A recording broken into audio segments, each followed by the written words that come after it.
CM Revanth రెడ్డిపై BRS నేత మాజీ మంత్రి పెద్దిరెడ్డి సుదర్శన్ రెడ్డి ఫైర్ అయ్యారు. రైతులను సీఎం రేవంత్ రెడ్డి మోసం చేశారని విమర్శించారు. రాహుల్, ప్రియాంక వరంగల్లో ఇచ్చిన మాట తప్పారన్నారు. రేవంత్కి నైతిక విలువలు ఉంటే రాజీనామా చేయాలన్నారు. 70 లక్షల మంది రైతులను మోసం చేశారన్నారు. రేపు అన్ని పోలీస్ స్టేషన్లో ఫిర్యాదు చేస్తామని చెప్పారు. రేవంత్ రెడ్డిపై చీటింగ్ కేసు పెట్టాలని పెద్ది సుదర్శన్ రెడ్డి తెలిపారు.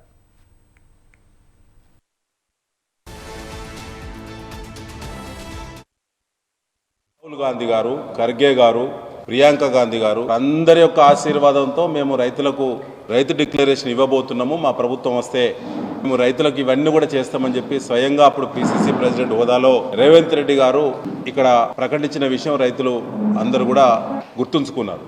కానీ నిన్న కేబినెట్ ప్రకటించిన నిర్ణయం విస్మయానికి లోను చేసింది తెలంగాణ రైతాంగాన్ని. ఇది పచ్చి మోసం. ముఖ్యమంత్రి రేవంత్ రెడ్డి సిగ్గుంటే, నైతిక విలువలుంటే వెంటనే రాజీనామా చేయాలని బీఆర్ఎస్ డిమాండ్ చేస్తా ఉన్నారు.